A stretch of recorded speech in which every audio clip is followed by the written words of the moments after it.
Varicose veins కి సరైన చికిత్స కోసం సంప్రదించండి ఎవిస్ హాస్పిటల్. రమ్మగారు చందమామ కథ చెప్తారా? చెప్తాను జయ. 1950స్లోది. పూర్వం అట కౌశాంబి నగరానికి ఒక రాజుగారు ఉండేవారు. ఆయనకి కళ్ళు కాళ్ళు లేవు. కళ్ళు పాడైపోయినాయి, కాళ్ళు పడిపోయినాయి. అయ్యో, ఏదో జబ్బు చేసి ఆయనకి ఎన్ని రకాల వైద్యాలు చేయించినా అవి ఏమీ ససిపడలే. ఆయన హతాశుడుగా ఉండేవాడు. ఇంతే నా జీవితం, ఎవరైనా మోసుకెళ్ళాలి ఆయన్ని, ఎదురుగుండా ఉన్నది ఎవరో ఎవరైనా చెప్పాలి. అన్నం తినేటప్పుడు ఇగో ఇది కూర, ఇది పప్పు పరిచయం చేయాల్సిన స్థితి అయింది. కళ్ళు కనపడేవి కాదు, కాళ్ళు కదిలేవి కాదు. చాలా దీనంగా దిగులుగా ఎలా నా జీవితం అన్నట్టుగానే ఉండేవాళ్ళు. ఆ కాలంలో ఏంటంటే ఇది లేదు కాబట్టి వేరే వాళ్ళకి రాజ్యం ఇద్దాం ఆ ఊహ లేదు. ఆయన ఒకడే కొడుకు వాళ్ళ తండ్రికి, దాంతో ఆయనే తప్పక రాజు అయ్యాడు. మరి అలా ఉన్నా కూడా మనిషి మంచివాడు, తెలివైనవాడు, ఏవో చాలా ఉన్నాయి. ప్రియంవదుడు ఆయన పేరు, చక్కగా మాట్లాడేవాడు. అయితే ఇక అలా దిగులుగా ఉంటూ ఉండేవాడు. ఈ కాలం ఎట్లా గడుస్తుందో, ఈ రాజ్యం ఏమైపోతుందో, దిగులు బెగ్గ అవన్నీ ఉంటాయిగా. అయితే ఆ రోజుల్లో చెప్పుకునేవాళ్ళు కోట బురుజు మీద ఒక రావి చెట్టు మొలిచిందని, ఆ రావి చెట్టు కదులుతుంటే మనిషి మాట్లాడినట్టు ఉంటుందని. ఆ బురుజు పక్కగా అది మొలిచి పైకెక్కిందనమాట. అప్పుడప్పుడు అది దారిలో వెళ్ళే మనుషుల్ని అది పలకరిస్తోందని చెప్పుకునేవాళ్ళు. మనిషి మాట్లాడినట్టే ఉంటుందని. అయితే ఈయనకి ఆ వింత ఏమిటో చూద్దామనిపించింది. అయితే మా మంత్రి గారికి ఏం చెప్పారంటే, ఈ ప్రియవ్రతుడు నన్ను ఆ రావి చెట్టు దగ్గర పడుకోబెట్టండి, నన్ను అక్కడ నేను విశ్రాంతి తీసుకునే స్థలంగా దాన్ని ఉంచితే ఏమిటో అది నేను కూడా తెలుసుకుంటాను అంటే. ఇప్పుడు ఈయనకి కళ్ళక్కర్ల, ఆయన దానికి కావాల్సింది ఏంటి, వినడానికి చెవే కదా. అంతేగా. సరేనండి, ఆయనకు ఒక ఆసనం, ఉన్నతాసనం, ఒక వాలి పడుకోవడానికి వీలుగా ఒకటి ఏర్పరిచారు. ఆయన కొంచెం ఆకులు కదిలినప్పుడల్లా ఏదో మనుషులు మాట్లాడినట్టు కూడా అనిపిస్తూ ఉండేది. అవునో కాదో తెలియలే, అందరూ ఉండగా తెలియలేదు. ఆయన అక్కడ పడుకోబెట్టి సేవకులంతా అవతలగలేవో తేవడానికి వెళ్ళినప్పుడు ఆయన చెవిలో ఒక మాట వినపడింది. ఏం చెప్పింది? నాయనా, నా పేరు అగ్నిశర్మ, నేను చాలా చదువుకున్నాను, కానీ చేయకూడని కొన్ని పొరపాట్ల వల్ల నేను ఈ రావి చెట్టుని ఆశ్రయించుకుని ఉండవలసి వచ్చింది. ఏవో పాపం వల్ల నాకు ఈ ప్రాణం లేని, రూపం లేని తనం వచ్చింది. ఎవరికైనా అత్యద్భుతమైన సహాయం చేస్తే నేను మళ్ళీ మామూలు మనిషి అయ్యేందుకు అవకాశం ఉంది. ఒక పిశాచ రూపంలో ఉన్నాడు ఆయన. నేను నీకు సహాయం చేస్తా, నీ కన్ను కాలు వచ్చేలాగా చేస్తా, నువ్వు నాకేమిస్తావు అని అడిగాడు. అడిగితే ఏదో చాలా రాజ్యం ఇచ్చేస్తాను, అర్ధరాజ్యం ఇస్తాను, అది ఇస్తాను, ఇది ఇస్తానని చెప్పాడు. నా కన్ను వచ్చేసి నా కాలు వచ్చేస్తే నేను చాలా సన్మానిస్తాను, సగం సంపద నీది ఈ రాజ్యంలో అని చెప్తే ఈ అగ్నిశర్మ అనే ఆ పిశాచ రూపుడు ఏమన్నాడంటే, నేను ఎక్కడికైనా వెళ్ళి నీకోసం ప్రయత్నం చేయాలంటే దానికి చాలా డబ్బు, శ్రమ. నువ్వు గనక ఈ చెట్టు తొర్రలో ధనాన్ని పెట్టించావంటే ఆ ధనం తీసుకుని నేను వెళ్తా, నా దగ్గర ఏం లేదు, చాలా ప్రయత్నం చేస్తే కానీ నీకు మామూలు జీవనం రాదు అంటే రాజు సంతోషించేశాడు. ఏదో విధంగా తన రూపం మారిపోతుంది, తనకు అవకాశం వస్తుంది. సంచులతోటి డబ్బులు తెప్పించి ఆ రావి చెట్టు తొర్రలో పెట్టిస్తే రెండో రోజుకి ఇక ఈ చెట్టు మాట్లాడడం మానేసింది. అంటే ఏమిటి, అగ్నిశర్మ వెళ్ళాడనమాట. ఆ అగ్నిశర్మ ఆ చెట్టు తాలూకు ఆత్మని బతిమలాడుకొని రూపాన్ని సంపాదించుకొని ఆ డబ్బులు పట్టుకుని ప్రయాణమై బయలుదేరి వెళ్ళిపోయాడు. మానవ రూపంలో సహాయం చెయ్యాలి, ఇది లెక్క. ఓకే, సరే, ఈయన బయలుదేరి ఇక అలా నడుస్తూ వెళ్తున్నాడు. ఏంటంటే ఈయనకి ఎట్లా ఇతను మామూలు అవుతాడో ఎవరికీ తెలియదు. ఏదో ఒక అపురూపమైన వ్యవహారం, ఏదైనా అపూర్వమైంది జరిగితేనే కానీ ఇది అవ్వదు. అది కావాలంటే అవతలవాడు నీ సహాయం నాకు కావాలని ఒప్పుకొని ఒడంబడి ఖర్చులు ఇస్తేనే ఇది కుదురుతుంది. ఒడంబడ్డాడు, ఒప్పుకున్నాడు, ఖర్చులకి డబ్బిచ్చాడు. ఈ అగ్నిశర్మ రోడ్ల మీదకి బయలుదేరాడు. ఇతను వెళ్ళగా ఏమైంది, ఒక చోట ఒక ఊరి మొగదల్లో పెద్ద శ్మశానం కనపడుతుంది. అక్కడ పెద్ద ఒక చితి పేర్చబడి ఉంది, దాని మీద ఒక డెడ్ బాడీ ఉంది. ఒక అమ్మాయిని పసుపు బొట్టు పెట్టి అలంకారం చేసి పువ్వులు పెడుతున్నారు, చక్కటి కుందన బొమ్మలు ఏముంది, ఒక 20-25 ఏళ్ళ అమ్మాయి. ఈయన అక్కడికి వెళ్ళి, ఈయన కొంచెం బ్రాహ్మణ వేషధారిగా ఉన్నాడు, ఏం జరుగుతోంది ఇక్కడ అని అడిగితే మరి మా కులం కుర్రవాడు ఒకడు మరణించాడు. ఇంత ఇంత బుడ్డ పిల్లలు ఉన్నారు వాళ్ళకి. ఆ పిల్లలు కూడా ఉన్నారు శ్మశానంలో. ఈ అమ్మాయి ఇతని భార్య. మా ఆచారం ప్రకారం సతీ సహగమనం చేస్తున్నాం. ఓహో. అమ్మాయిని అలంకారం చేస్తున్నాం. పిల్లలు ఏడుస్తున్నారు. తల్లి నిర్వికారంగా కూర్చున్నది. అక్కడి నుంచి గట్టిగా కేకలేసాడు. ఇప్పుడు వాడి కాలం తీరి చనిపోయాడు ఒకడు. చనిపోతే వాడికి పుట్టిన సంతానాన్ని పెంచుకుంటూ అతను చేయవలసిన బాధ్యతల్లో అతను నెరవేర్చవలసిన బాధ్యతల్ని కొన్నిటిని నెరవేర్చాలి. కాలం తీరినప్పుడు స్త్రీ కూడా పోతుంది. ఈ బలవంతంగా మీరు చంపటం ఏమిటి? ఆ అమ్మాయి సిద్ధంగా ఉందంటే పిల్లలు ఉన్నారు మరి వెనకాల. తనంతట తను స్వచ్ఛందంగా మరణించడం వేరు, చుట్టాలే పక్కాలే నిలబడి దాన్ని అలంకారం చేసి దాన్ని ఎత్తి చితి మీద పెట్టడం వేరు. ఇది పనికిరాదు. సహగమనాన్ని నేను ఒప్పుకోను. ఈ అమ్మాయి పోతే, తండ్రి పోయి, తల్లి పోతే ఈ పిల్లల పెంపకం ఎట్లా? అది ఈ పిల్లల్ని కూడా తోసేద్దామా దాని మీదకి? కాదు, వాళ్ళు భారత పౌరులు. మరి అమ్మాయి పిల్లల తల్లి అతని ఆస్తిని చూసుకున్న పిల్లల్ని పెంచుకుంటుంది. మగవాడైతే స్త్రీ చనిపోగానే ఇంకో పెళ్లి చేసుకుంటున్నాడు కదా, స్త్రీలకు పెళ్లి చేసుకునే అవకాశం లేదు. పిల్లల్ని పెంచే అవకాశమైనా ఇవ్వాలిగా. ఈయన చెప్పిన మాటలకి కన్విన్స్ అయిపోయారు వాళ్ళు. కన్విన్స్ అయ్యి, అమ్మాయి నీ ప్రాణాలు రక్షించడానికి వచ్చాడు ఈ అగ్నిశర్మ గారు. ఎక్కడి నుంచి వచ్చాడు? దేవుడు పంపించినట్టు. అగ్నిదేవుడే స్వయంగా ఇట్లా వచ్చాడు. నిన్ను కాల్చడం ఇష్టం లే కానీ ఆ తల్లి పిల్లలతో దండాలు పెట్టించి ఆ చితి మీద ఉన్నది ఆ శరీరాన్ని పంపించేశారు. మామూలుగా అగ్నికార్యం చేసేసి తల్లిని పిల్లల్ని చేర్చేశారు. తను చూడు ఎట్లాంటి పని చేశాడు, మేలు చేశాడు. మరి ఒక కుటుంబానికి ఎంత మేలు చేశాడు. అక్కడి నుంచి నడిచి వెళ్ళటం మొదలుపెట్టాడు. వెళ్తే ఒక ఊరు చేరాడు. ఊరు చేరితే ఆ ఊళ్ళో వాళ్ళంతా ఎంతో గందరగోళంగా ఉన్నారు.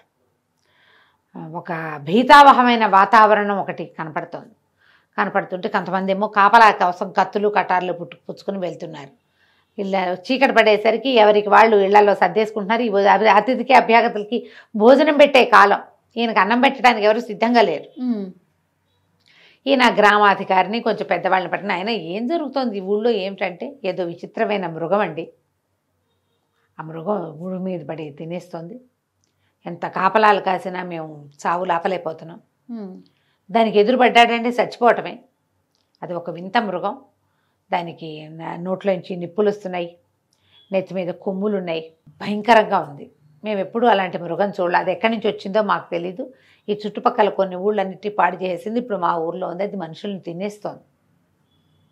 రోజు వచ్చేస్తోంది ఊళ్ళోకి. దాని నుంచి ఎలా పారిపోవాలో తెలియక, ఏం చేయాలో తెలియక ఇప్పుడు మనుషులంటే లోపల పెట్టుకుంటాం. ఆవులు, గొడ్లు, గేదెలు, ఎడ్లు, మరి మేకలు, బాతులు, కోళ్ళు, రోడ్డు మీద పిల్లులు, కుక్కలు. ఏం చేయాలి వీటన్నిటిని? ఏం చేయాలో తెలియక ఇది చేస్తున్నాము అన్న సర్కల్ ఇతను అన్నాడు. ఎలా ఉంది ఏమిటి అన్నీ కనుక్కొని ఆ వింత మృగం నేను బాగా ఆలోచించి, అబ్బాయి ఈ ఊళ్ళో అందరికంటే పెద్ద అద్దం ఉన్న వాళ్ళు ఎవరు అని అడిగితే 2-3 చెప్పారు. మా ఇంట్లో పెద్ద అద్దం ఉందంటే అది రోజు ఏ దారిలో వస్తుందో ఆ దారిలో ఆ అద్దాన్ని పెట్టించాడు ఆయన. పెట్టించి అద్దం మీద చాలా వెలుగుపడేలాగా కాగడాలు పెట్టించాడు. చుట్టుపక్కల ఇళ్లలో జనం అంతా చూస్తూనే ఉన్నారు. అర్ధరాత్రి కొంచెం 11-12 గంటలు అయ్యేసరికల్లా పట్టపగల్లాగా వెలుగున్న ఈ ఊళ్ళోకి ఆ వింత మృగం ప్రవేశించేసరికి అది పరిగెత్తుకుంటూ లోపలికి వచ్చింది. ఈ లైట్ల దీపాల వెలుగులో ఆ అద్దంలో తన ప్రతిబింబాన్నే చూసింది. అది చూసి అది ఇంకో మృగం ఇప్పుడు మనుషుల్ని చూసి మీద పడిపోతుంది. తనలాంటిదో ఇంకోటి ఆ మృగం తనలాంటిదో. వాటికి అద్దాలు తెలియవు కదా జంతువులకి. మృగం అనుకుని మీద పడేసరికి ఈ అద్దం మీద ఎప్పుడైతే పడిందో అద్దాన్ని వేసి ఇట్లా ఢీ కొట్టేసరికి అద్దం పగులుతుందా, కళ్ళల్లో ఒంటి మీద పెడ గుచ్చుకుపోయింది. అది పిచ్చి పిచ్చిగా కేకలు పెడుతూ తన్నుకుంటుంటే వీళ్ళు ఏం చేశారు, అన్ని పక్కల నుంచి అందరూ అటాక్ చేసేసారు. చావచిత కొట్టి అంటించేశారు నూనె పోసేసి. ఇక భగ్గుమని మండిపోయింది. దాని ఒంటి మీద జూలుంది, అవి అంటుకుంటాయి కదా. మర్నాటి తెల్లవారేసరికల్లా అగ్నిహోత్ర ప్రీతి అయిపోయింది. అది ఊరంతా కమురుకంపు. కానీ ఇక మళ్ళీ ఇంకోటి రాదు. జనం అంతా సంతోషించారు.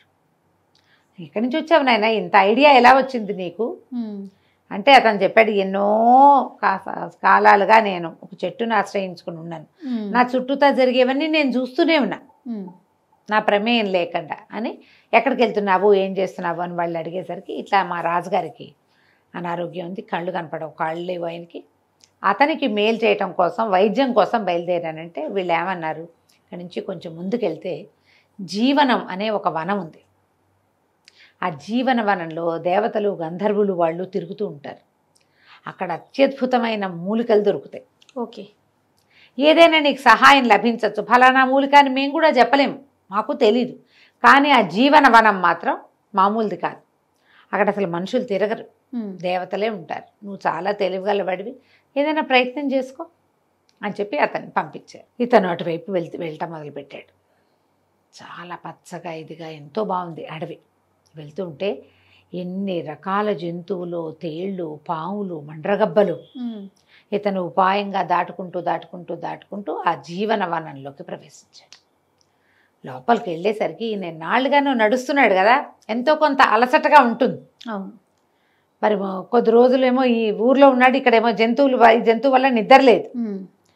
ఒక్కసారి అలసటంతా తీరిపోయి ఫ్రెష్గా ఎంత హాయిగా ఉందో అతను అనుకున్నాడు, ఈ వనంలోనే ఏదో ఉంది. ఇక్కడికి వచ్చేసరికి ఆరోగ్యం చేకూరిన భావన వచ్చింది. Feeling fresh. ముందుకు వచ్చేసరికల్లా వెనక నుంచి ఏవో కంఠాలు వినపడ్డాయి. ఎవరో మాట్లాడుతున్నారు. ఒక 6-7 గంధర్వులు కనపడ్డారు, దేవజాతులు.